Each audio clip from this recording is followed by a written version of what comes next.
Good evening. On behalf of Dean Chris Britton, who is with us this evening, there at the back, and all the faculty, staff, and students of Trinity College, I welcome you here this evening.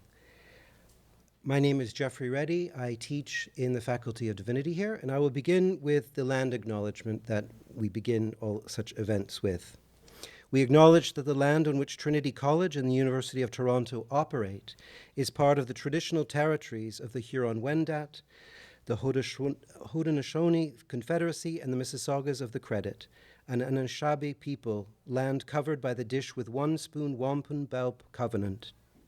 We acknowledge the stewardship of this land by First Nations, the continuing presence here of Indigenous people from across Turtle Island, and the harm caused by colonialism. We commit ourselves to seeking a new and honorable relationship with the First Peoples of this land. I want to just begin with a moment of reflection on why it is that a Faculty of Divinity within this college would be interested in a topic such as why poetry, which is our subject for this evening. Among the things that we're doing here at the moment, I'm helping to coordinate a renewal project called Reimagining Contemporary Ministries for a Renewing Church. It's a grant-funded project where we're looking at every part of our curriculum and our formation of church leaders for a church that needs to be better fit for purpose for the world today, a church that is dealing with an increasingly complex and plural environment, a church that maybe had lost its way for some time. And as I think about all the different ways that we are focusing on the kind of renewal and preparation of creative, adaptive leaders for the future church, one of the places we've landed quite often is on the arts and on the need for the arts, and on the centrality of the arts, not only in the ministry and work of people of God, but of the whole world. It's really part and parcel of all that we're about. And one of the images that often comes to mind for me when I think about where the church, where people of faith, where the people of God living God's story ought to be, is the image of the estuary, right? That place where the fresh water that falls on the hills and highlands flows down towards the sea, and then the tidal waters come up and meet it. It's a place of great ferment, a place of great creativity. It's a place, actually, which is one of the most nutrient-rich, naturally productive parts of creation. Lots goes on in an estuary. And so, as we think about the transcendent that meets the world, gospel that meets culture, the story of God that meets the story of the world, that's really where the church should always have been. It's been rather busy being chaplain to empire for too long. But if it is an estuary, it's precisely in that ferment, in the creativity, in the things that get thrown up in a nutrient-rich environment where we find the arts. And so that's really at the heart of what we are meant to be doing as ministers, as leaders, as those who are to be representing God's story to the world. And so whether it be the visual arts, whether it be dance, whether it be music, whether it be literature, or as we're talking about this evening, poetry, it really is the place of intersection between the transcendent and the world, between gospel and culture, between all of these things, the fresh water and the seawater that come together to create something rather beautiful and diverse and captivating. And I think that's what's been dominating some of our thinking here in the Faculty of Divinity. And it's for that reason we were very excited to partner this evening with Imago to bring Micheal and also Albert and Joanna to be presenting something of poetry that we can begin to reflect anew on that beautiful diversity where these things come together in the estuary of our lives. So without further ado, John will come up and introduce our speakers this evening.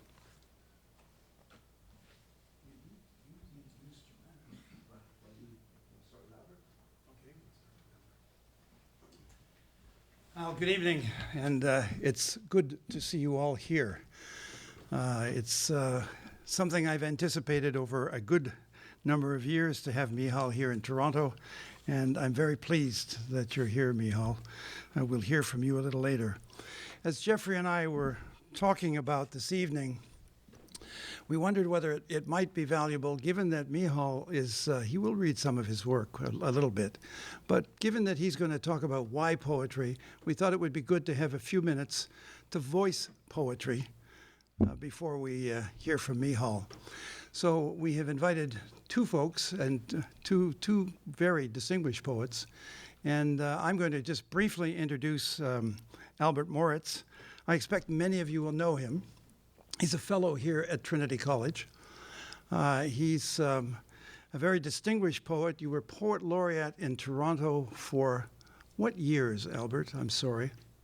2019 through 2023, just last May. Just last May. Okay, from 2019 to 2023. And he's won a number of honors, a number of prizes for his poetry. He's published a lot of poetry. As I say, I expect many of you will know his work. But I was delighted when I found out that he was open to coming this evening to then take a further step and say, Albert, would you read just a little bit of your poetry early in the evening? And he agreed to do that. So I want to say thank you, Albert, for being here. Please come and read a couple of your works. Please welcome Albert Moritz.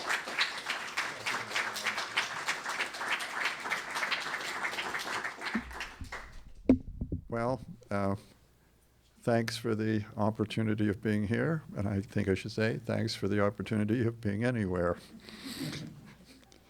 So, 3 poems.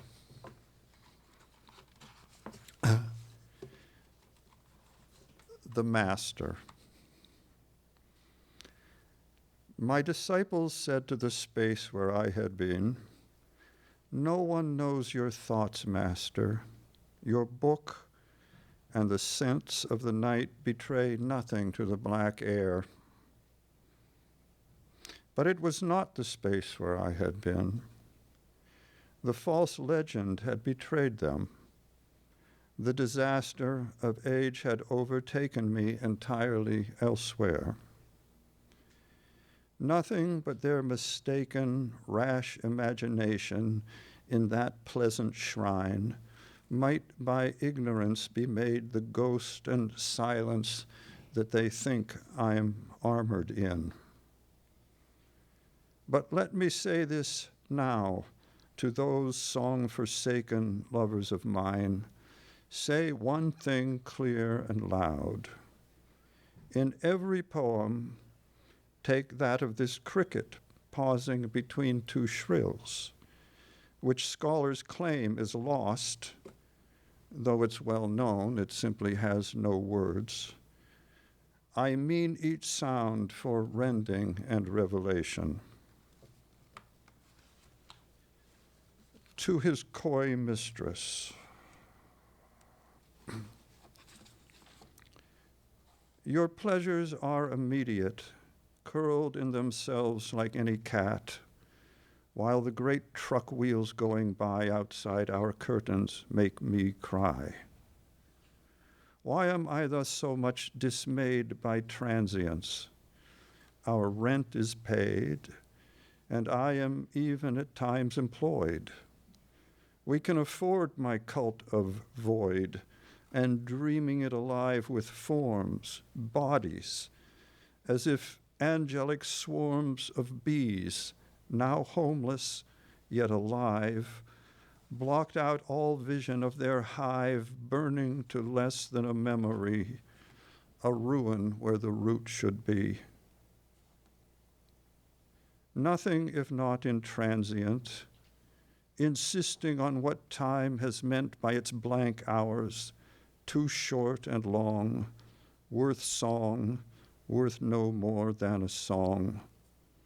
I have rhymed out the sermon of desperate sex, the love of love, to you, the way a priest will rave at all the absent, while the knave redoubles his anger on the few who are there, shifting in a pew and dozing, warm in their own breath, content in disregarded faith, half watching late rafts dawn has thrown through dusty windows, cross dark stone.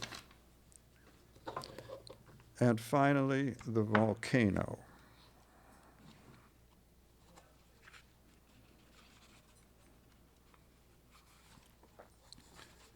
The volcano.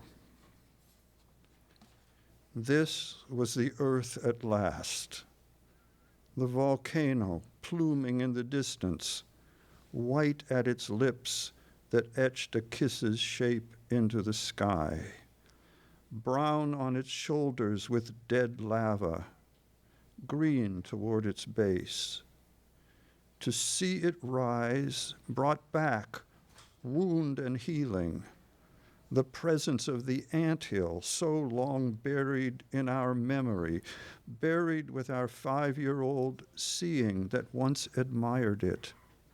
We lay at the tree's base and watched each moment in the come and go of the red ants, the scissoring mandibles, nervous antennae swiveling every way, the dragged burdens of white wing scraps, the crossed paths of 2 or 3, confusions, turnings back, small wars, and the constant crumbling of the hill, tumblings of pale gold grains dislodged by the workers' footfalls down the slope from the black hole at the summit all day long, absorbing and divulging ants. We recognized then what we know. Our earth today fails to be earth, and yet in every touch of my fingers and your hair, childhood's touch in grass and shade still feels itself. So yes, today is still the earth. And now we are there again with everyone we remember. In the weakness of the men and women of today, we remember not many. Back to our grandmother, no farther. But she is with us. She remembers her grandfather. So he's there too. And his grandmother, since he recalls her. And she recalls her mother. And what makes us laugh, now we recall her too. Her lap, the shadow of her breasts, her clothes and colors, and the soil, roots and stems, the stamens and pollen of the flowers of her scent. Then, dead 200 years in our delusion, she kisses us and says, "Children, this is my father. You have never met him. I haven't seen him in a long, long time." Thanks very much.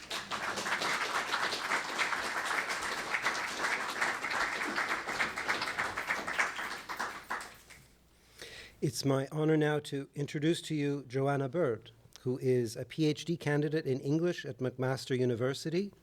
Her research considers late 19th and early 20th century writing and oratory by Cree and Anishinaabe people and expressions of relationship to and with land and waters. Her interests include archives, affect, life writing, poetry, and poetics. Joanna.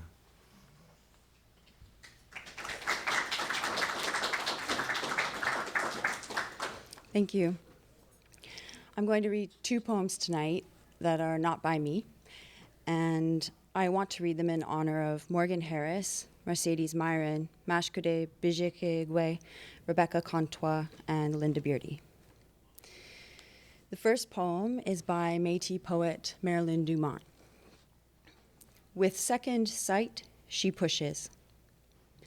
Sitting close to light, falling through a window, glancing down a needle along a thread, to the center of a bright bead is her belief in petal, stem, and leaf. She directs a long, thin needle, picks one tiny seed, bead after seed, from a saucer until she has drawn a long white string with her fingers at the end of a needle. Her fingers nudge their seeds side by side, looping their weight into a petal laid flat against the fabric nap. each seed pressed against the cloth by the thumb and forefinger of her left hand, while thumb and forefinger of her right plumb the unseen side of the fabric with another needle and thread, and with second sight she pushes the needle and thread up precisely where her eye wants to meet it on the surface of the fabric. Then down, between each bead by seed, over and over repeated by this gesture petal takes patient shape.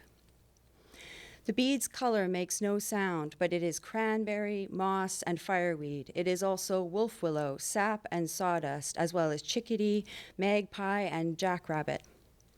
A bead is not simply dark blue, but Saskatoon blue. It's not merely black, but beaver head black. And it's not just a seed bead, it's a number 11 pearlized bead, or a number 10 two-cut glass bead, or a number 8 French white heart. The fabric, weightless, supple through her lissom fingers, the waxed thread yielding, and the bright beads obedient as good children, lining up in straight rows inside the white outline of a petal. But as she shifts to light falling on her beadwork, her thoughts turn to stem, how it attaches to petal and leaf. Slim stem, bloodline to root and back to leaf, and she the link, like stem from rich root to sprouting leaf, her children. She, this link, holds each beadberry a thought, each beadberry a word in prayer for her son, for her daughter, for her grandchild.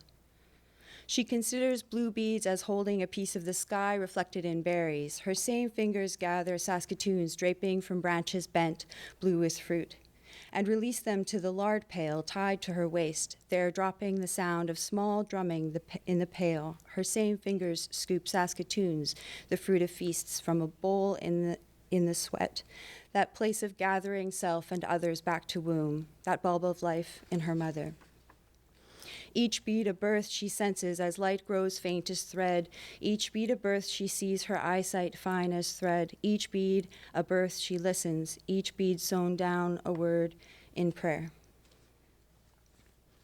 The second poem is by Anishinaabe poet Leanne Batisamosak Simpson. There are two thieves in this tent frame. There are two thieves in this tent frame, stealing back red bodies, savage desires, things we can't speak of. Me go aniwe. Despite everything, I am doing well. We are burning shame and guilt with the moss and paper birch while I'm shaking and leaking injury, hoping you won't look. Me go aniwe. Even when you are gone, I carry you. You whisper quay on the stairs and I feel good, enough. You show me brown holding fragile and I feel safe enough. Me go aniwe. We are carrying the hard parts, but they don't weigh us down. My old one taught me to make kindling this way, slicing off thin splints, but not all the way. My old one taught me guanawa. It's always how you really are, he says just to me. Me go aniwe. Your empty isn't as empty as you think. We are thieves that feel better in the same room because of everything we are doing well. We are thieves stealing back ourselves. Even when I am gone, you carry me. We are thieves cradling our ruined. We are carrying the hard parts, and they lift us up. There are two thieves in this tent frame. Your empty is never as empty as you think. Thank you.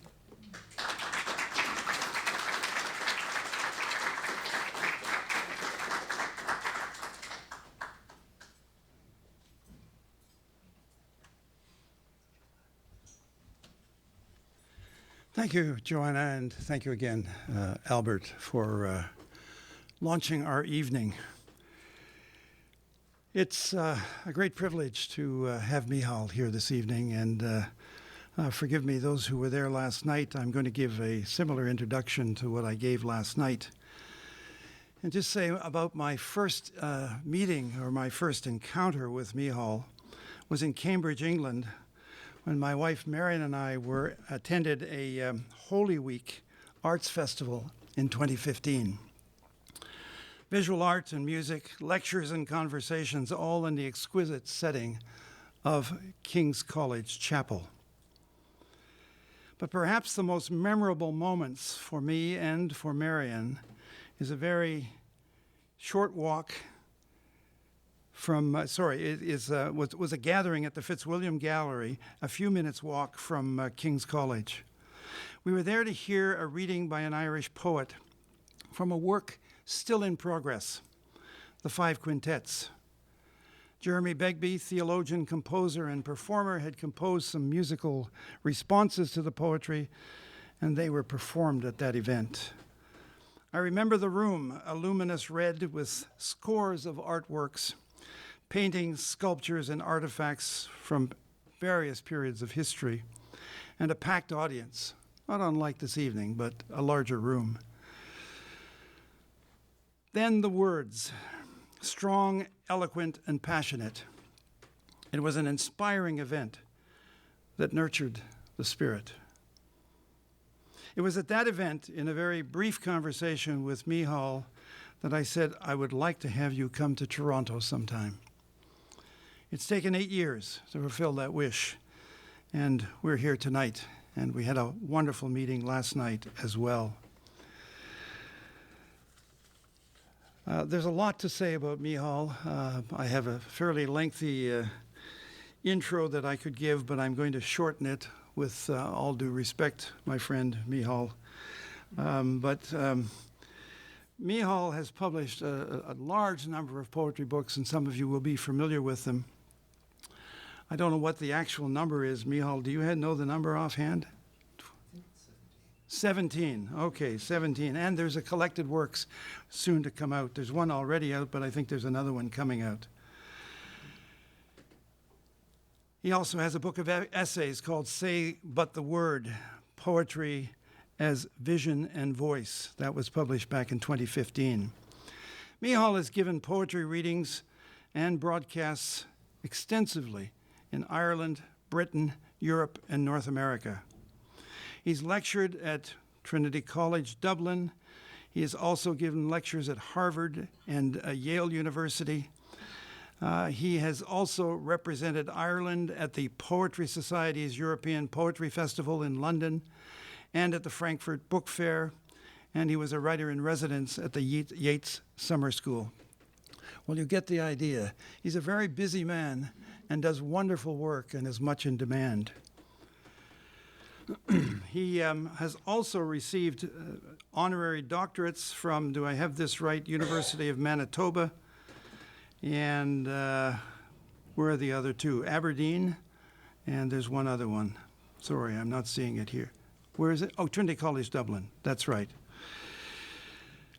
I can't tell you how pleased I am to have these two events happening. I have a great affection for Micheal, and I'm very moved by his work. Last night he spoke particularly out of his two most recent books, The Five Quintets and Testament.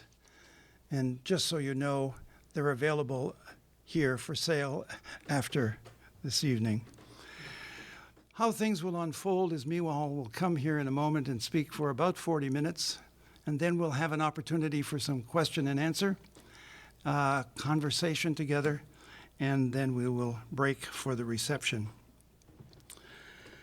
I want to make just a quick observation about poetry in a little piece that I did a while ago, but I'm actually quoting someone else, and I've chosen this quote, well, because, Jeffrey, you indicated that we're here partly under the auspices of the divinity faculty here at Trinity College.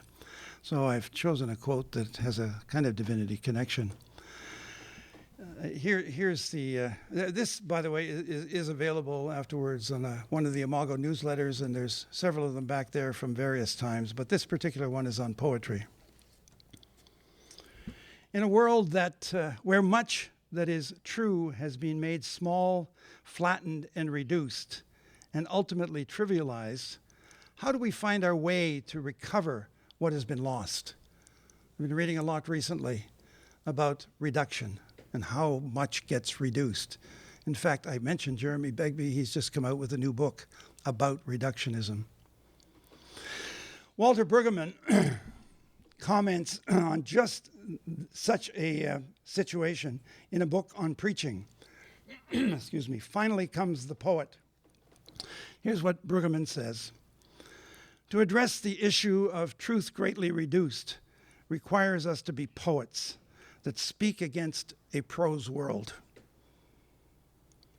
By prose, I refer to a world that is organized in settled formula. By poetry, I do not mean rhyme, rhythm, or meter, but language that jumps at the right moment, that breaks open old worlds with surprise, abrasion, and pace. Poetic speech is the only proclamation worth doing in a situation of reductionism.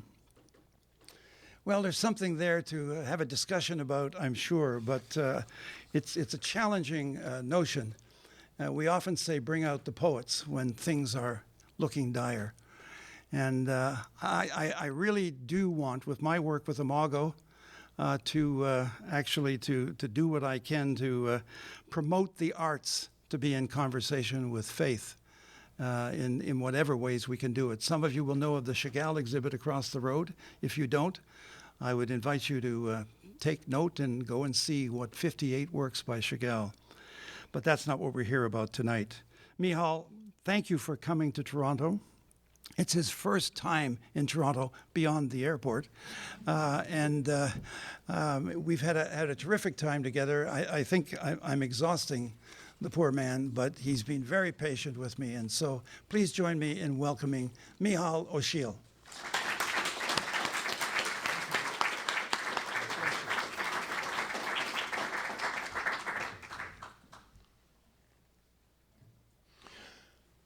Good evening to you all, and I want to say thank you to Jeffrey Redding, for inviting me, and to John, of course, for organising this whole few days. I'd also like to say thank you to Albert and to Joanna for reading. Thank you so much.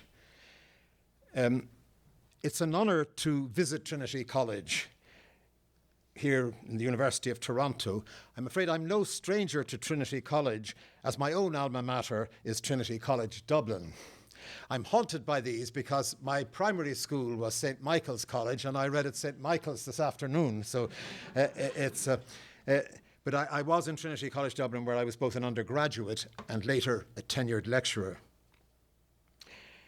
Now, when John Franklin told me about this event, he said that he would like me to speak to a group of people, some of whom would be poets, about poetry, and to quote from some poems of my own. My immediate reaction was that I was sure that other poets present might have a completely different take on what had made them poets, and indeed might have an utterly different aesthetic to me. I thought some might even find themselves in disagreement with much of what I have to say on the matter. There, of course, may also be certain thoughts which would ring true for others. One way or the other, I accepted the kind invitation to talk on why poetry. The question is, however, ambiguous. Should I interpret the question as why poetry for me? Why did I choose poetry? Or should I understand it as why poetry is needed in our culture? As I'm inclined to prefer a both-and approach rather than an either-or decision, I thought, why not try to answer both questions and trust that what I have to say will stimulate others eventually to respond. So I begin with the question, how did poetry become my life? I'm sure a number of you will, like me, recollect some moment, some experience, some epiphany in your childhood or youth that affected you so deeply that it proved to be an unforgettable benchmark, a lifelong yardstick for ineffable rapture. Tell me, friend, how this began.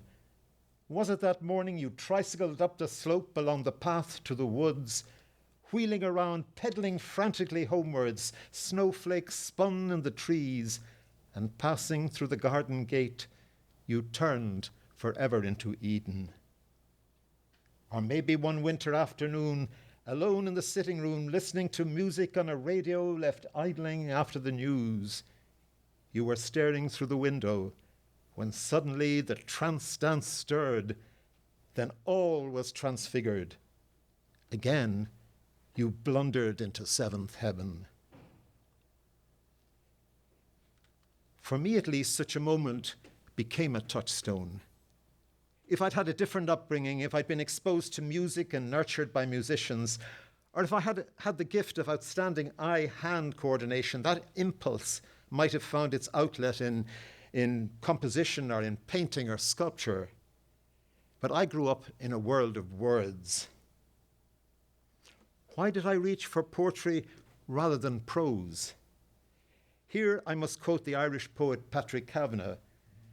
If I have any roots, they're in the school books. In the primary or elementary school, we had books of poems. And I recall still how poems at the primary school both thrilled and moved me. I was deeply stirred by Thomas Hood's I remember, I remember. I remember the house where I was born, the little window where the sun came creeping in at morn.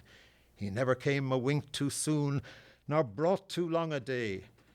But now I often wish the night had borne my breath away. Another poem which we had in our school book in the primary school was Tennyson's Crossing the Bar, and it affected me profoundly. Sunset and evening star, and one clear call from me, and may there be no morning at the bar when I put out to sea. In Tennyson's poem, I think without at that age being able to name it as such, I was fascinated by the power of metaphor, a subject I will return to a little later. Apart from poetry in English, there were poems in Irish. Is máile seo chanig muid a tína donnacha bán as éiga rire bhí capín bán an áit sa charawata as roping croib an áit a hata. I have seen a marvel in this town, yellow-haired donnacha, and he put down in place of his hat a little white cap, in place of his neck cloth a hempen rope. Translation by Frank O'Connor. Perhaps what intrigued me most of all about the poems we learnt at school was knowing through poems what others had experienced. It seemed to open up connections with the whole world, past and present. Just think of those wonderful Shakespeare sonnets we learnt. Shall I compare thee to a summer's day, thou art more lovely and more temperate? It's so good to know that someone else felt like this before. You're not alone in your love. It is as true now as it was in Shakespeare's time. Often in my youth, teenagers experiencing romance for the first time turned to expressing their emotions in verse. I was one of them. Most leave that phase behind, but a few of us don't. I suppose there's a certain temperament which drives us. Some cast of mind demanded that once I had known the elation of poetry, I had to try to make my own of it, to attempt to summon up the magic myself. As soon as I felt the excitement of shaping a poem, it became, as the poet Louis Simpson once named it for me, a sweet compulsion. Nothing else would ever again compare with this exhilaration. Nothing else ever again. I have known traditional musicians in Ireland who played themselves into an ecstasy each night, and soon they just lived from music session to music session, hooked on the high of music. Once I had felt the euphoria of a poem in the making, I was addicted. But how can you know you're a poet? For all the creative writing classes, there's no absolute certification to guarantee that you are a poet. My good friend, the painter Mick O'Dea, once said to me that he could teach anyone to draw, but he couldn't teach anyone to be an artist. It comes down to daring to trust your instinct, and if you are fortunate, the affirmation of those who believe in you. I was grappling with this in a very early poem in my first published book. I was trying to voice the risk taken by a tall, audacious, and somewhat unstable sunflower.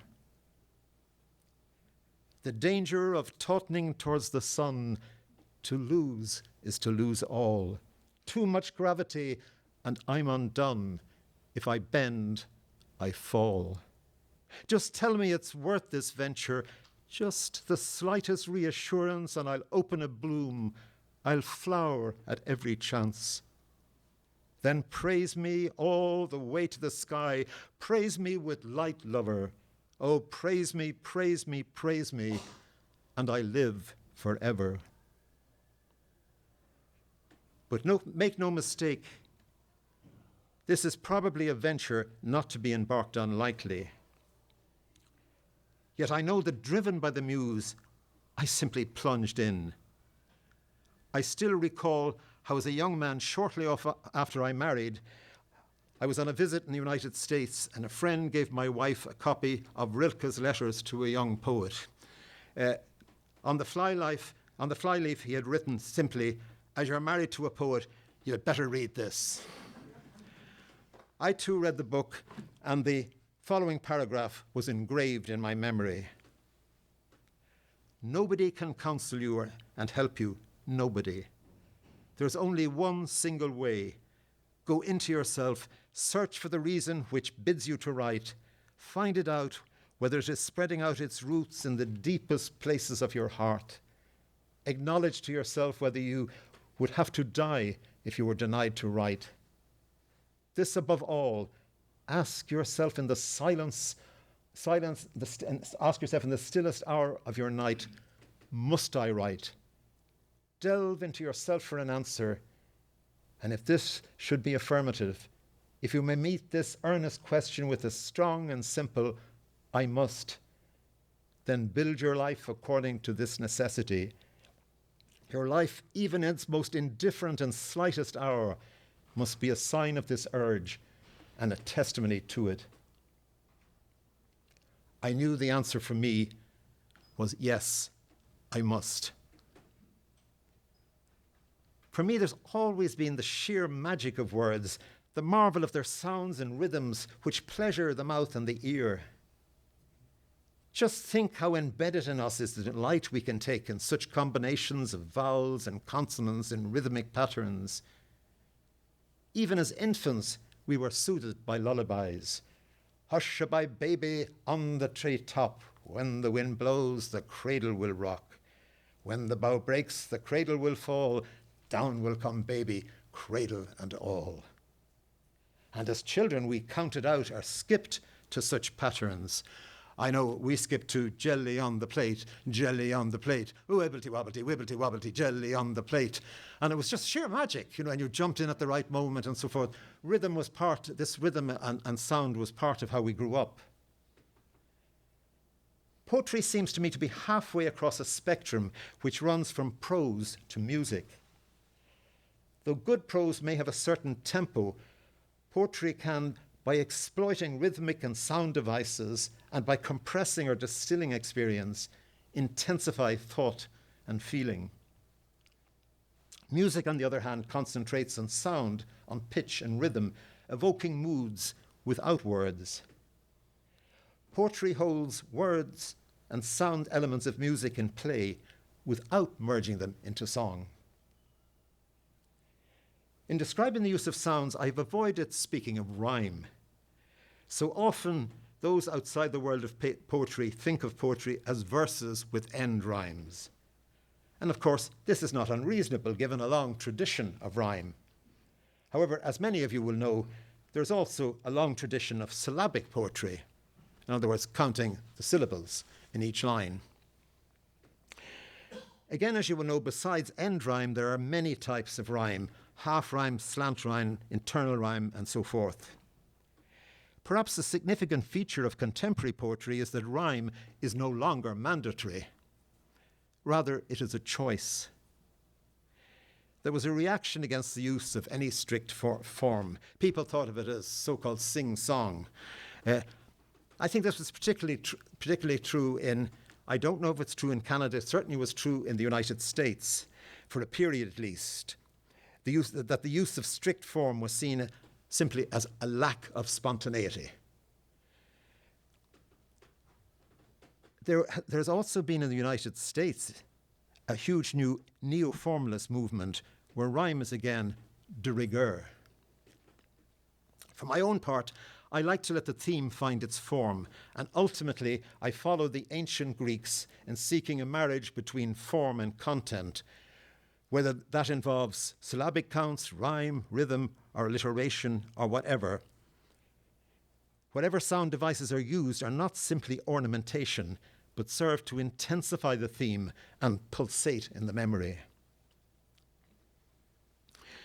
The marriage of content and form creates the mystery, and that mystery is for me the essence of poetry. Here's another very short poem from my first collection. Stairs. Such talk, my love, of any stairhead, a rumour for our heirs in every tread. At the top of the stairs, what would you do? Written here is what we always knew. This old mystery in steps of stairways, the ascent itself is what we praise.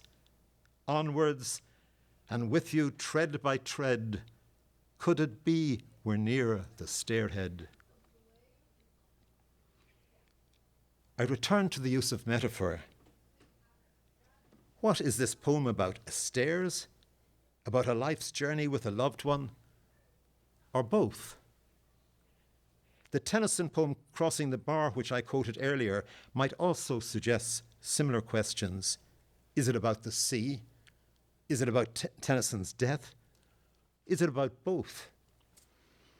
And indeed, that early poem of mine, Sunflower, is a description of a sunflower. Or is it about taking the risk of being a poet? Or again, is it both? The marvel of such a poetic use of metaphor is both and. The poems move back and forth among their possibilities. The power of metaphor is, to use a definition given by a Canadian theologian, Janet Soskis, in her book Metaphor and Religious Language. The definition is to talk of one thing in terms of another. And this brings about the mystery, inviting us to yield to the beautiful underdeterminacy, the delightful lyricism that shifts between domains of meaning. The mystery may be there too for the poet. When Robert Frost wrote that wonderful final stanza to Stopping by the Woods on a Snowy Evening, the woods are lovely, dark and deep, but I have promises to keep, and miles to go before I sleep, and miles to go before I sleep. Why did he use sleep? Was it dictated by a rhyme with deep and keep? Was he thinking of death? Or did that meaning follow from his need of sleep? What were the promises he had to keep? Did inspiration take over, forcing him or not forcing him to choose? The use of metaphor brings me to my second interpretation of this talk's title. Why poetry? Why does our culture need poetry? In some ways, the question itself says so much. Throughout the ages, poetry has in many cultures been utterly taken for granted. The earliest works we have in Greek literature are the two epic poems, the Iliad and the Odyssey. A great deal of the Hebrew Bible was written in poetry. The estimates vary from 30% down to 15%. Some reckon even that the book of Revelation in the New Testament is poetry. We can see early and outstanding poets in many traditions, and throughout history, poetry was part and parcel of our culture. It's interesting to remember how in Russia, during the Khrushchev era, the 1960 poets filled football stadiums when they read and sold millions of their books. Yevgeny Yevtushenko, 1933 to 2017, was just simply a huge star. These poets betokened healing from the excesses of early communism and conveyed hope and a vision for the future. But what has happened to us? What has left us What has left us so that we have to explain why we need poetry?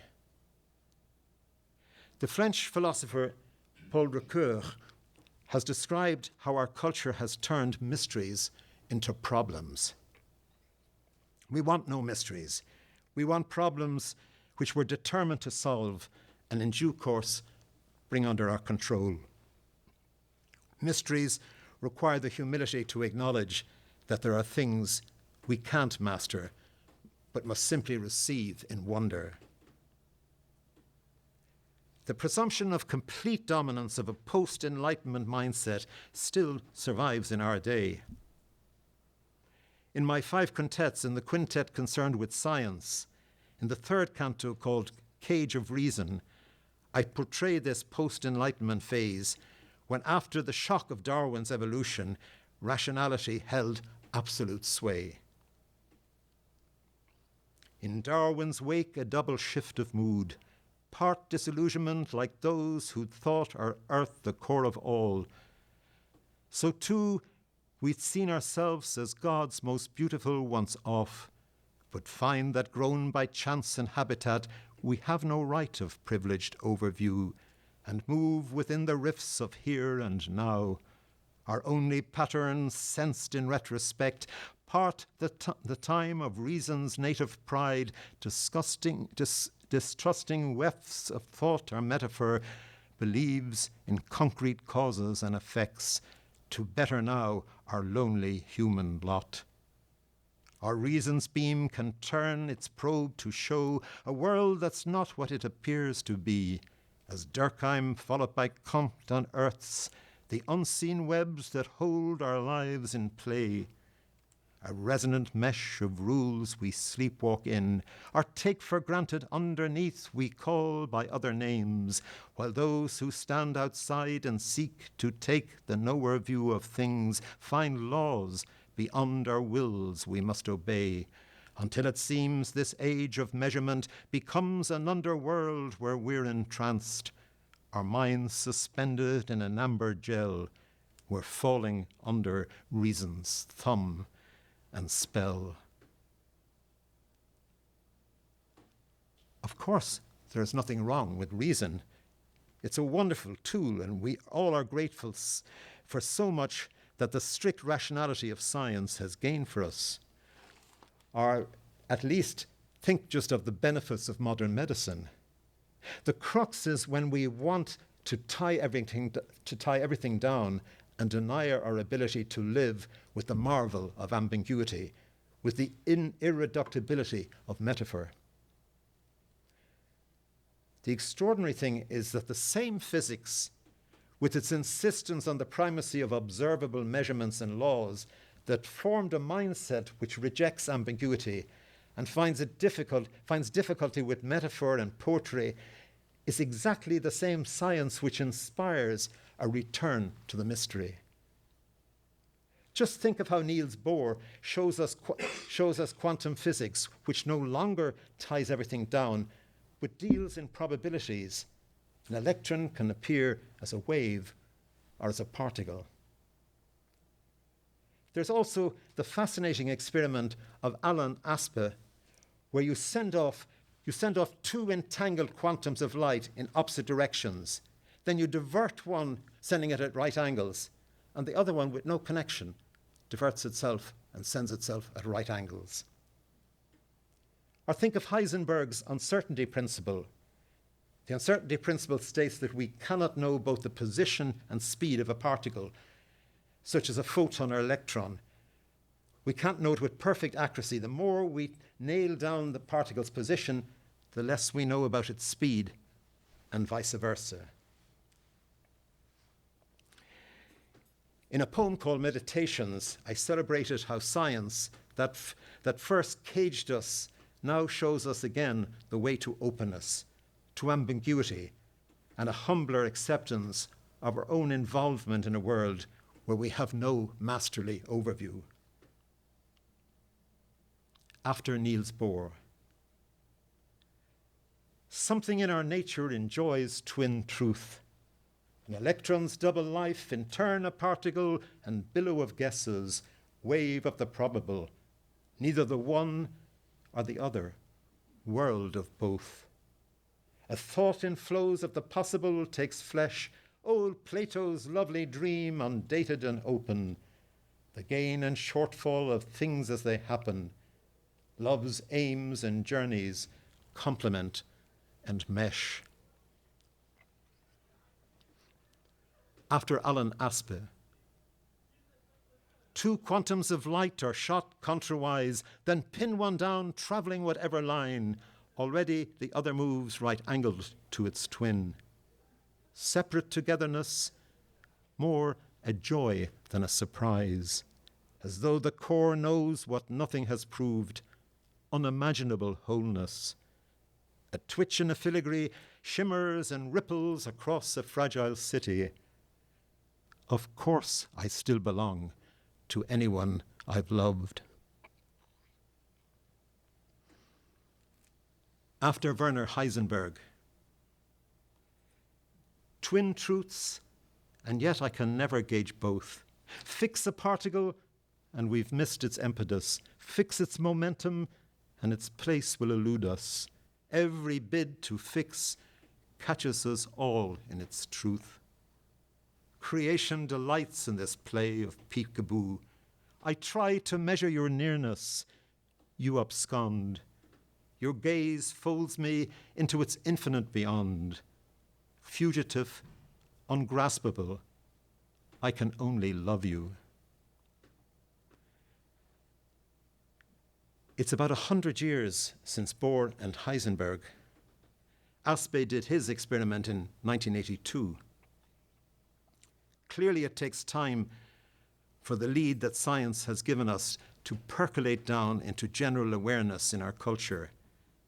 We can dare again to accept the beauty of uncertainty that is grounded in reality and the delight of metaphor.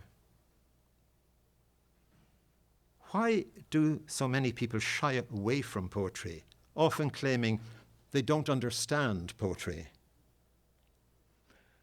I quoted Patrick Kavanagh earlier saying that if I had any roots, they're in the school books.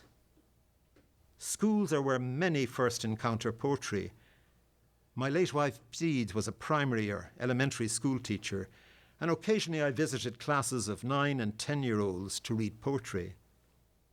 I found that they had no trouble understanding poems. So what happens? I think in secondary or high schools is where the trouble lies. They are asked what a poem such as Tennyson's Crossing the Bar means. In such a question, the mystery is reduced. The metaphor is not allowed to drift and work its magic between different fields of meaning. The residue of the post-Enlightenment worldview demands the facts. An unambiguous equal sign is required. The sea means death. Afraid to get it wrong, afraid to make a fool of themselves, pupils clam up and decide that they do not understand poetry. We so badly need poetry to keep the gift of imagination alive and to reflect the world where we are of and not a part of, to mediate and evoke a complex and wondrous reality of a world that is always in motion. It isn't only physics that shows reality does not simply consist of graspable facts, as we once thought it was, but there have also been fascinating conclusions reached by the psychiatrist Ian McGilchrist in his book The Master and the Emissary, The Divided Brain and the Making of the Western World. McGilchrist gives us a much more complex picture of the left-right brain divide. Roughly speaking, the left brain deals with details, the logic, the working out of all. The master is the right brain that sees the world holistically and makes the deeper connections, handles metaphor and integrates all our thoughts and actions. McGilchrist has further elaborated on these themes in his 3-volume work, The Matter with Things. I am sure that we need poetry to play an indispensable role in integrating feeling and thought, and in ensuring that the emissary does not become the master. Furthermore, the inability to read poetically has been the cause of so much harm. How could we read, for example, the story of Job except as a poetic thought experiment?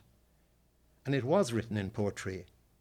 The literal reading of texts has been the cause of much fundamental extremism. So once again, poetry keeps the gift of metaphor alive and our capacity for multi-layered interpretation. Some years ago, two friends of mine were getting married in a registry office in Dublin, that's to say, in a civil ceremony. They asked me to read a poem as part of the ceremony. The registry office was in what had been a hospital, and the marriage took place in a rather sterile room. Clearly, the words of the sermon were based on the words of a Christian marriage, but suitably modified to signify a civil agreement.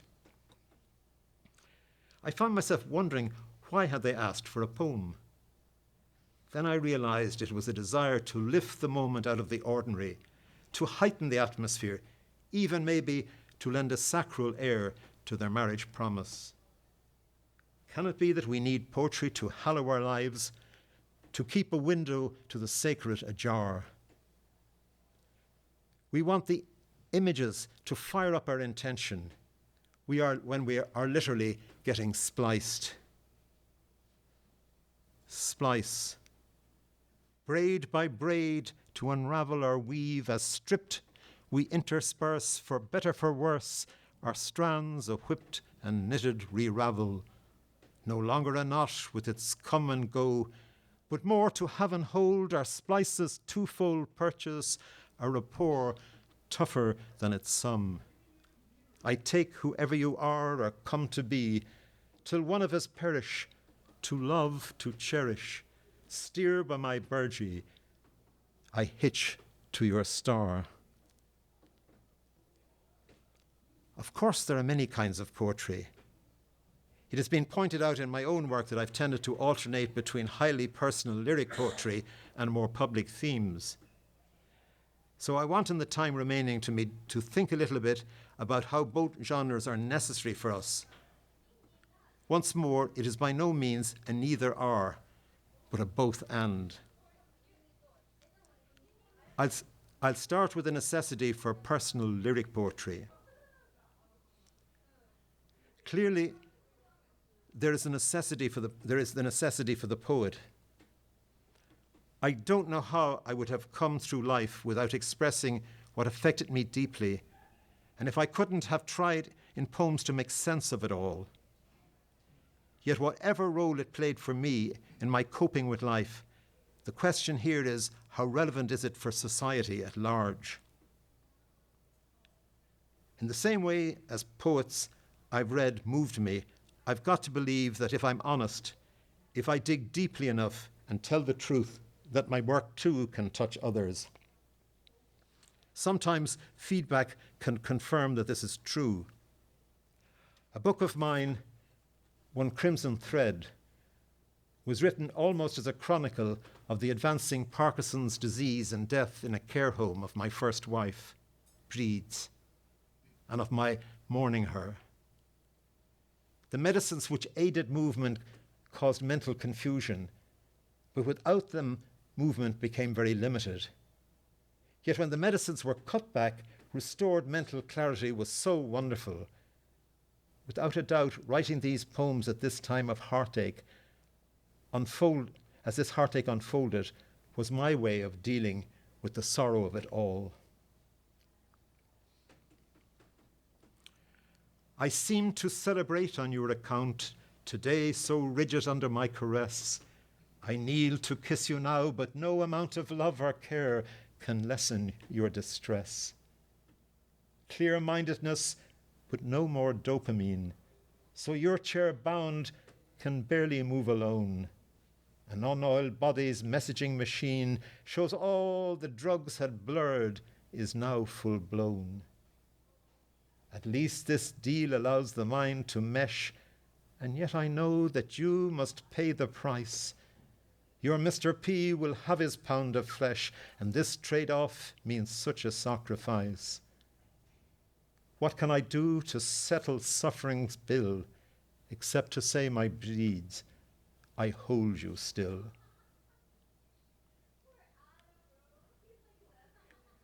You won't mind, will you? You were asking me. I'd like to give this necklace to a niece. Of course I don't, I say, and yet I see another letting go, a new release. These amber beads I bought for you one autumn in Chicago you had kept among your things as though you always knew all gifts are loans we fleetingly accept. I loved the silver links, the thick black thread, the oblong beads intense and warm to touch and strung like decades stretching out ahead. Those many years have given us so much. The glory of our gifts, this amber's glow, are both of us now learning to let go. Yes, I was coping, but I was later assured by the words of the psychiatrist Teresa Black in the Journal for Geriatric Care and Research that this might help others. And I quote from her, "I think that those who have loved ones who have Parkinson's disease would learn more from reading this poem than reading swathes of medical literature, and likewise professionals can only benefit from emotional understanding gained from reading these poems." We need poetry so we can hear the others' cries of joy and grief. They're speaking to us from the depths of themselves. Attention to such cries nurtures our compassion and keeps our hearts from hardening. In testament, like the psalmist, I cry out to God begging for the gift of trust. I cry out to God begging for the gift of trust, the grace to believe that there is meaning to our lives. With mother's milk, the hushaby, all will be well, no need to cry. Oh, promise me she doesn't lie. Although we know of death's goodbye, we swear a love that we will not die. Oh, promise me that we don't lie. Eternities of joy deny, time's ruthless arrow on the fly. Oh, promise that they do not lie. We laugh, and laughing you're nearby. All fun is reaching for your sky. Oh, promise that it doesn't lie. Here under your eternal eye, I want to trust your lullaby. Oh, promise that you do not lie. Public poetry may not be fashionable, but I firmly believe that poetry not only connects us to a world of the past and present, but also plays a role in shaping the future. Take, for instance, the environmental crisis. Most believe that climate change is real. Our avarice and our constant convenience, driven by algorithms that tell us what we want, is damaging the environment. Surely we poets, without ranting or mounting a soapbox, can, like those Russian poets who packed the stadiums, summon up an alternative vision. In my forthcoming book, Desire, I try to offer some insight into how we might focus on finding sources of meaning worthy of life-enhancing desires. What is all this craving for success, endless need to score a better score? Some fresh sign of status to possess, some new golden calf we can adore, wanting always more and more and more. Up and up we climb the greasy pole, trying to gain a world, we lose a soul. Something insecure in us still drives such pursuit of power and fame and wealth, using up the sum of our quick lives, maybe thinking riches might buy health. Come night's thief that catches all by stealth, some see wielding power as self-defense, so surround themselves with opulence. Is there one outstanding moment when we find a peace in simply knowing how there's no need to find desires again? All our being wants to avow one desire so full that there is now nothing needed over and above, letting fame and fortune be to love. Linking forebears with those yet to come, just as we remember we foresee. Thriving is no game of zero sum. Stewards of God's sacred earth, we care for all children's children and prepare dreams and seeds we sow.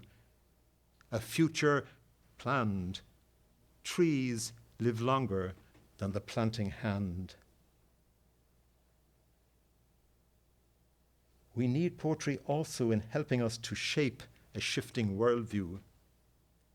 I have talked about how the worldview, which contemporary physics and indeed current discussions in neuroscience how they can free us from a kind of logical positivism that fails to allow for the richness and ambiguities of metaphor, which it seeks to tie down. However, slowly and by degrees, this release from a more cramped paradigm sinks into the public consciousness. We need poetry to be part of this process of percolation. Finding, the quintet about science, which I quoted from earlier, attempts to explore this theme, and I'll finish with a quotation from that quintet. Is knowing there are things we'll never know, another kind of freedom which admits that part of all of this we too belong. For since the view from knower is not ours, in ceding such control do we embrace the always more in what we still must probe by test our theory as best combined to find our ways of knowing all we can. No longer Atlas bearing up the world, or Laplace with such iron in his soul, perhaps in rigour now a sense of play. Abundance in abundance we unfold in symmetries which in their downrightness just seem to be the way they had to be. So simple that it's difficult to find the right equation for such symmetry, for lovely parities of left and right, like this and that, each side an equal sign. Although we always know how systems leak, how thoughts detour and loop as we advance, as poets still believe they'll catch the wind, so too a dream of final theories, a deep desire for supersymmetries to close the gap in life's invariance that drives our search to understand still more, to knock again on God's all-knowing door. Thank you.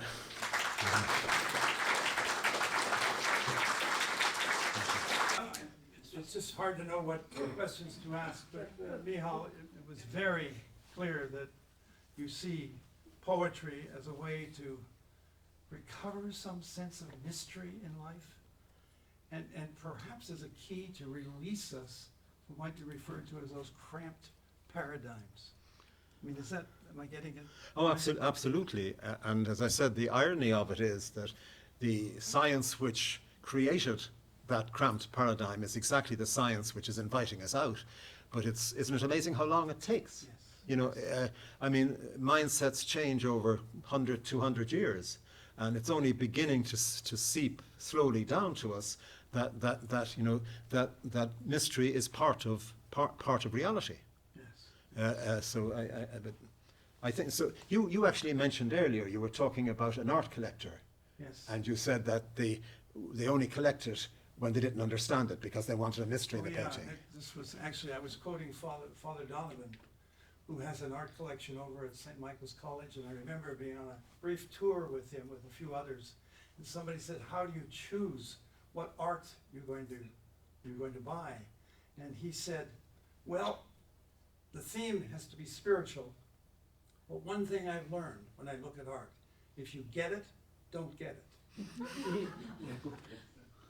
Think about that for a moment. If you get it, don't get it. No room for mystery. You want the art to come back to you again and again and again. But if you fully understand it, you're done with it. It's the ungraspability, I think Yes, it is, in a yes. sense. You know, we've all grown up with that Enlightenment mindset of grasping facts. You know, to understand is to grasp something. You know, you grab it and grasp it. Yeah. Whereas understand is actually a much more subtle one. because you stand under something in wonder. So it's very. I mean, I have. I did something somewhere, I can't remember where, about the word to understand in different languages, and it's fascinating, the differences, you know, between them. There are two languages, Japanese and Icelandic, which use the word to separate. So you're separating out the truth from what's false, and so that's how you understand. So there, you know, it's, you know, verstehen in German, or verstå in Norwegian, for instance, is to stand before something. So I remember coming to the conclusion that understanding was to stand before something in wonder and to take it in. For me, one of the key connections between faith and art is that both faith and art require a posture of receptivity rather than a posture of control and manipulation and management, or however you want to describe it, but to be in a posture of receptivity. And I think that's why we see a close link between art and the spiritual. Would you agree with that? Oh, absolutely. I mean, we come in a sec. Just very brief answer to that, because I want to go rest. I mean, it's you know, there's no proving religion. There's no proving that there's a God. There's no proving there isn't a God. It's a gamble on meaning. And that's all it can ever be. I mean, it can be a developed and grown and nurtured gamble on meaning, but there's no knockdown proofs. You have to live with the mystery of life, and so that, it seems to me, to be something very much in common. Yeah.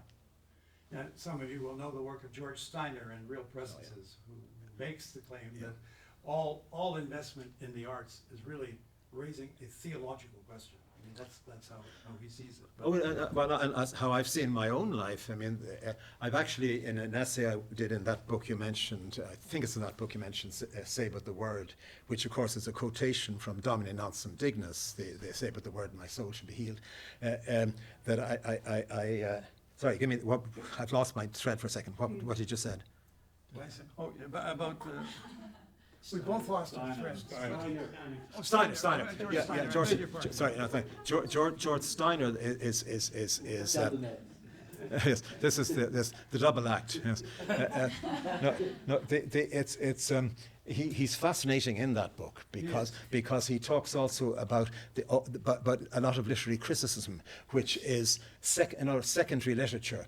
A lot of it is really trying to tie the bloody thing down again, you know, and it's trying to get it in control again, you know, and he's very good on that. He's really excellent at that. Away from the real thing. Yeah, exactly. Layer after layer. He's very interesting on that. You know, it's a form. It can often be a form of control, you know, and a form of distancing yourself from it and not being moved by it. But I mean, also I must immediately say there's some wonderful criticism. If I can, I'll be back to say just my great example of it always is there was a book of, I think it was Sherman, I think was the name of the Alexander Sherman. It may have been, you know. For the Life of the World? No. Well, he may have done that too. But this is a book of essays about Solzhenitsyn, and Solzhenitsyn wrote, this Orthodox Russian priest wrote about it and said, "In all your work, I see resurrection," and he showed a thing. And Solzhenitsyn wrote back to him and he said, "I was never conscious of that, but you're absolutely right." And that's the sort of literary criticism that I really appreciate or see as, you know, and it's not, you see, the trouble about the word critic, it originally meant to appreciate it. Now it's come to mean that I've got to find fault with the show, I'm superior. And that is not what this Orthodox priest was doing. He was rejoicing in it and finding an extraordinary insight. Sorry, I'm sorry to hold. I'm going to open it for questions. But that gentleman at the back put his hand up. All right, Yes. you're the first up. Yes. Okay, so questions, we're ready for those. Keep them brief. Sure, yes, of course. There you go, Leo. I just wanted to ask, I wanted to draw you out more because I think you've been flying around this. I hope I'm not being too much like manager, but it strikes me that I'm only 37, but it strikes me that language is more dangerous than ever at this time, partially because of our society is so pluralistic and we're trying to manage this delicate piece. But I feel like right at this moment when we have so much important to tackle, to together. Do you think that that is potentially, it has a risk being anti-poetic in the sense that you mentioned closing the door on the sacred and preventing us from doing the real work of being together? I'm not sure I get the question. Do you agree? I guess, do you feel that there's a danger? Do you feel, as a poet, I guess, that language right now feels very dangerous? It always has been and always will be, because you can use language to hide things. I mean, politicians use it all the time. To spin, is to maneuver language in such a way that doesn't tell you the full truth. I remember there was a candidate for presidency in Ireland, and he had lied about something, and he said, "I'm sorry, I was economic with the truth." I mean, that sort of language. Of course, it's very dangerous, but I think it's always been that way. It's always had this. It's always possible to look. The corruption of the best is the worst, is a Latin tag, and it's like love, or it's like sex, like religion, anything. When it's corrupted, it's at its worst. And language is one of the most powerful things we have. So corrupt it, and it's at its worst. It's worse. It's one of the worst things. Does that answer your question, or? Thank you. All. Kind of. Someone else? Yes. Question, comment? At the back? Yeah, go ahead, Chris. Yes, brief, try to be a brief comment, but then a question. As I've been reflecting on the wonderful lecture you offered us and on this place of poetry, my mind went back to the moment I was first given an academic administration job, right? And a philosopher in my department gave me a CD of a very, very cynical comedy making fun of bureaucracy, right? Okay, and I guess he thought, all right, I'm going to need to be able to laugh at the stupidity around me, and he probably wasn't wrong. But then that same person soon quit the university, very, very bitter. Right? So I've been thinking in terms of our culture right now, Western culture, we're really good at using the power of words to sort of vent some of our frustration and some of our emotions about some of our reality.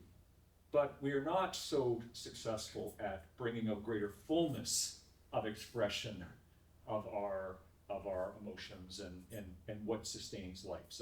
So I'm wondering if that sounds right to you, because what I heard is a wide range of emotional articulation that you were exploring in your work.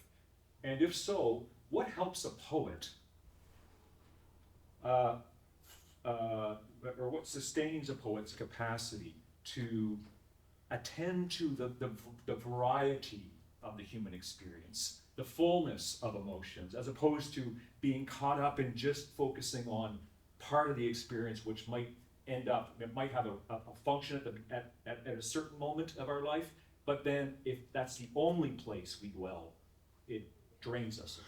Yeah, I think I understand what you're getting at. Can I tell you that the word for poet in other languages is an interesting thing. In my language, Irish, it's fila, which means someone who sees. It's a seer. But interestingly, in Sri Lanka, the word for a poet is the one who sees the connections between things. And that, I think, is what poetry can do, is see the connections between things, As far as, there's a certain amount of poetry that's on the go, which can be bitter and satirical and whatever. I can't answer for that, but it's and also the danger, I think, this is veering a little bit from your question, there's a danger of solipsism, of being solipsistic. Sitting in your attic and thinking about yourself and introspectively and so on. I think that's why I've always had this public side as well as the personal side, because I feel engaged with the world as well as being engaged with my own personal intensities. Thank you. Someone else? Yes, sir. Go ahead. Thanks. A quick observation and a question. One on understand. I was reading Neruda's Bestiary, and he talks about going to live among the animals to understand them. I'm not catching. I was reading Neruda's Bestiary, and he talks about living among the animals to understand them. So I looked up the etymology of understand in it.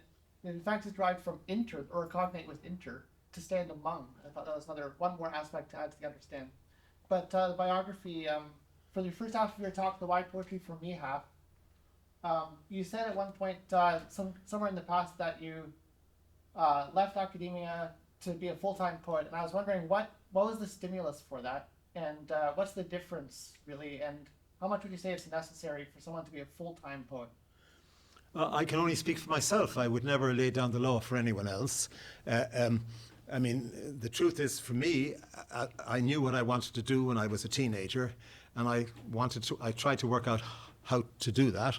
I didn't want to starve, and I looked around, and there seemed to be a few poets, lecturers that I knew of, and so at 22 or 23, I was a university lecturer, and I thought that was it. I was going to be there for life, or at least until I was pensioned out, and I just discovered that for me it didn't work because all my emotional energy was going into teaching. I can't do things by half. It's just my nature. I'm 100%, and I had to go to bed after every term and sleep for weeks. You know, it was impossible.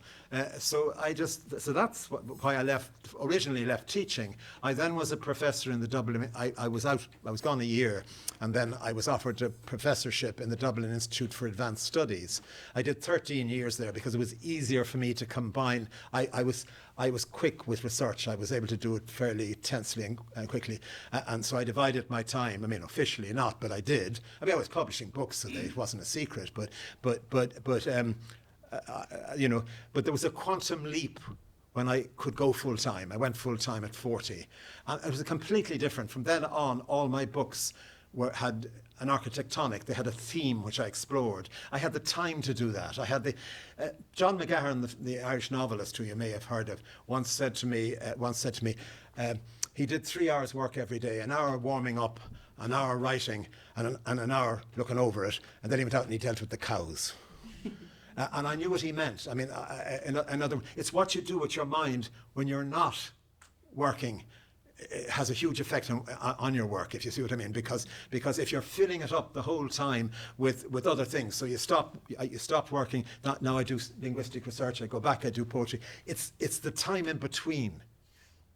For me, was terribly important, so that your whole life becomes thinking about what you're doing, and that for me was a quantum leap.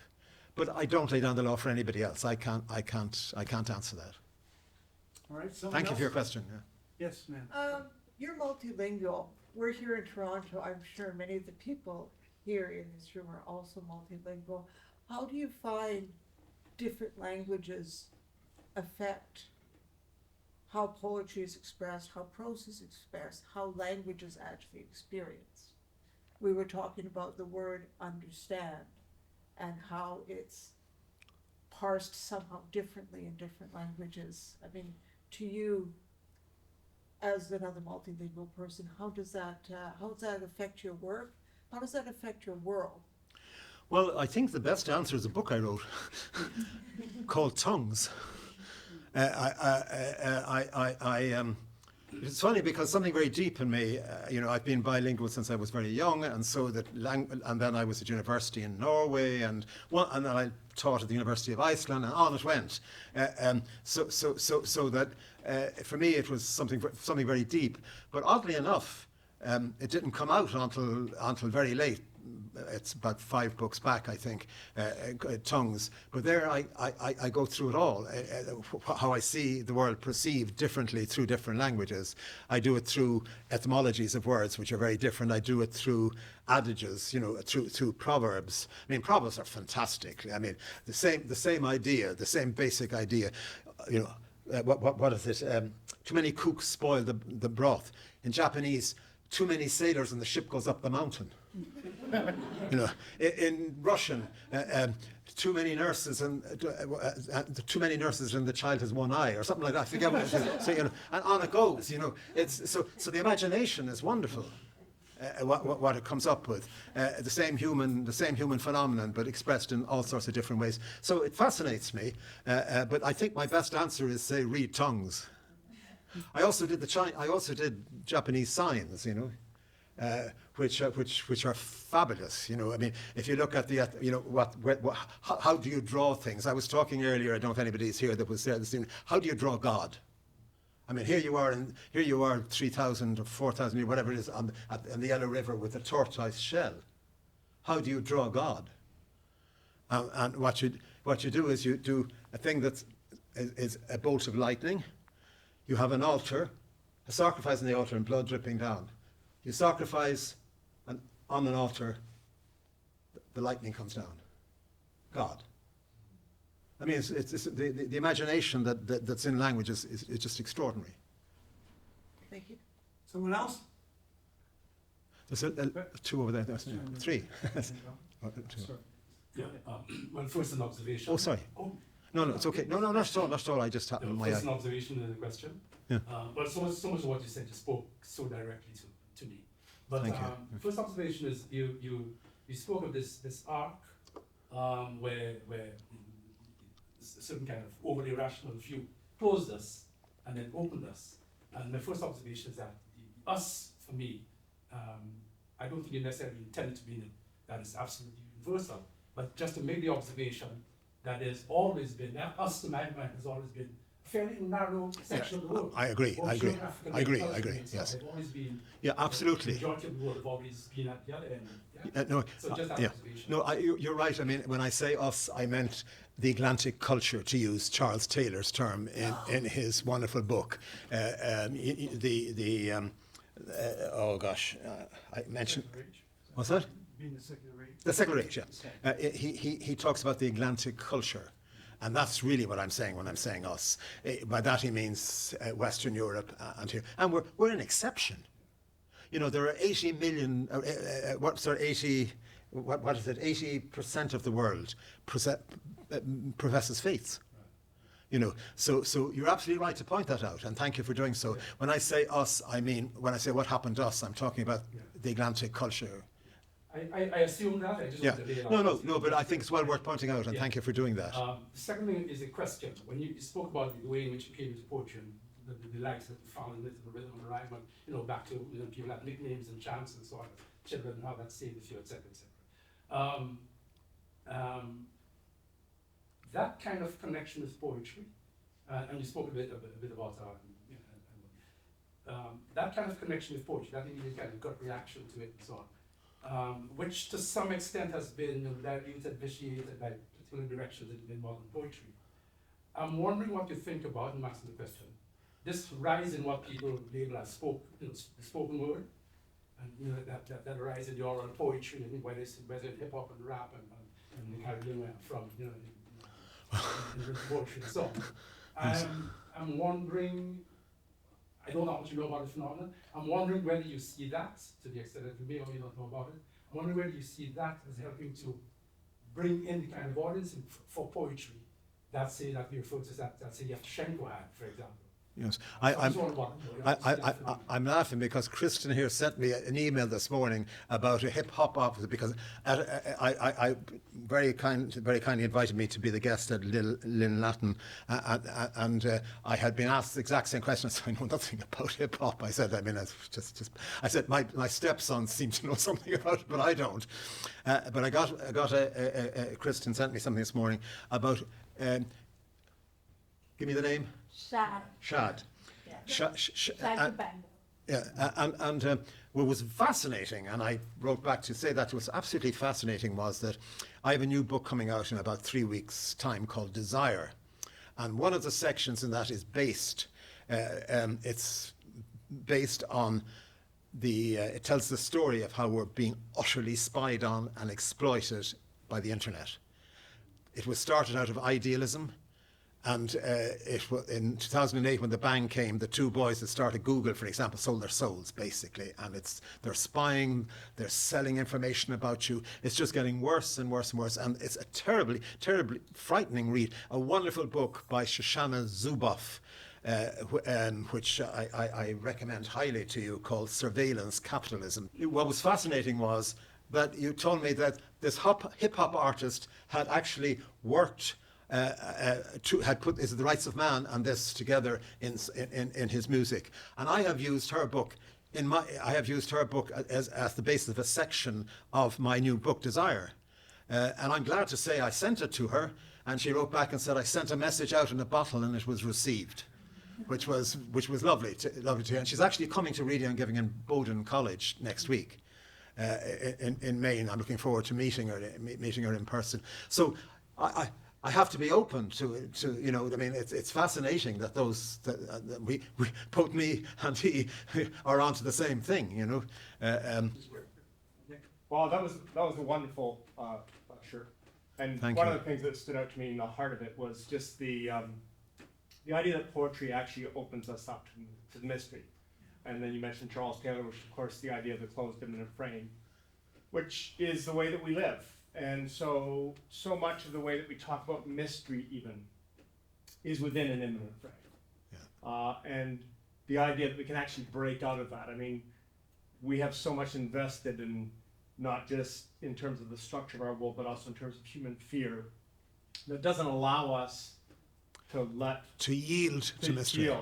So there was a lot that was hopeful about your talk, and I thought they referring to science and stuff, and yet so much of the way our world functions is very busy putting more blocks. Yeah, but think of the other way around. Think of how long it must have, it probably took. I mean, I lived in an island where there were people who still, you know, still, if there was a noise in another room, it was a ghost. It wasn't that the boards were contracting, if you see what I mean. Mm-hmm. So the move towards the Enlightenment set also took a long time to seep through to people. I mean, I knew people who had. I took a degree in folklore in Oslo, and when you studied folk beliefs and so on, you realised, you know, and they were common right across the world. You know, the wakes in Japan are like the wakes in Ireland, and so on. These things were very deep in our culture. It's really only in my lifetime that I've seen it drained out to an extent. So think how long that must have taken from, say, you know, from the Enlightenment down. So I think it will take as long in the other direction to open it up again. Things don't happen overnight. Does that give you any hope? Yeah, I mean, I was asking the question more because I think it's one of the things we have to struggle with. Yeah. There's no doubt about it. I guess I also think that there's an awful lot of ways in which we think we're being open. Yes. And in actual fact, we're not. I understand. We're still very much under control. And we're all guilty of it. Yeah. We're all guilty of it, you know. I mean, I'm suffering from terrible conscience now because I've written in this new book, Desire, about the environment, because I see a connection between COVID, the environment. It's our screwing up the environment has probably certainly caused SARS. Mm-hmm. And what's doing that? This internet stuff that's creating wants for people, giving them desires for things which they didn't really want, but they're being stimulated towards them. They're being spied on and stimulated the whole time. And my question is, what can we desire that's bigger? The only way we can break with this absolute dependence on convenience, this on easiness, you know, is to desire something greater and to realize in humility that we're not that big. But I'm already feeling sort of bad conscience. I flew here, I'm flying back tomorrow. Am I going against what I'm saying? I'm flying up to Portland to go to Bowdoin College next week, you know. Am I a hypocrite? You know, so there's a lot of things we have to think through. Yeah. I was thinking when you were speaking about the work of poetry, about how similar it was in some ways to the work of philosophy. And particularly when you're speaking about metaphor, right? About the desire of poetry to connect things and to give us a view of the whole. You spoke of the Book of Job, right? As Yes. a poem, but also as a thought experiment. Yes. And I was wondering if you could just speak a little bit, since you spoke quite beautifully about the relationship of poetry and science. What work do you think poetry can do that philosophy cannot? And what alternatively can philosophy do that poetry cannot? Because it seems to me like there may be similar in some ways in their desire for a view of the whole. Yeah, no, it's a tricky. I see what you're getting at. I mean, I think they can do distinct things. It's hard to. I mean, I read a lot of philosophy. I'm terribly taken by Paul Ricoeur. Levinas was another great favorite of mine. But when you read Levinas, it gets very near to poetry. You know, he goes in spirals about the face and spirals and spirals and spirals. So there's almost a crossover in that point because he's getting his points across in a very poetic fashion.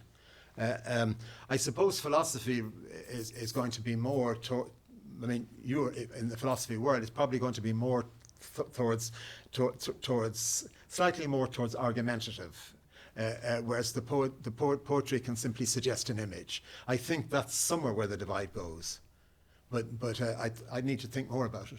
But do you have thoughts on it yourself? I don't actually. Yes. I think it's a question that's been turning around in my head because I know Hannah Arendt suggests that with Homer, you inaugurate the literature, but also philosophy. That there's this moment in which they're kind of born together. I just found myself in reflecting on the same in your. Yeah, but there's maybe I think you're right. They're difficult to. Yeah, but there's no absolute divide. I mean, I wrote a book called A Fragile City about trust, and I have the face in every single poem because I was so taken at the time with Levinas.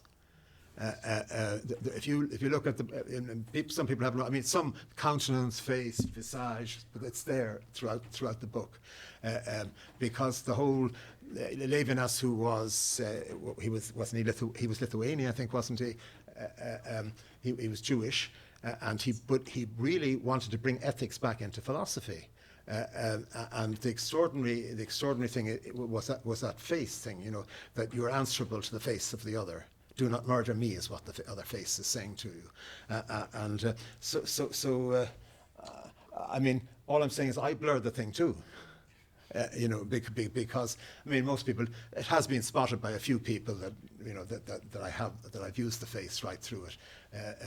But so they do cross that way as well. Well, let me just say thank you for your questions and participating in this conversation. Thank you again, Jeffrey, for your work here. And thanks to Albert and Johanna. Hold this at Trinity College. And we're grateful, Joanna, for you being here, and Albert as well, to open up our evening. Two things: food behind you, food to eat, and then there's other kind of food there with a couple of books that you're welcome to buy. And my guess is Micheal will sign a book for you if you want. Okay. You guessed right.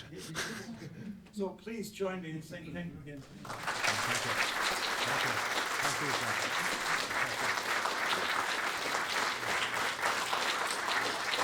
Thank you.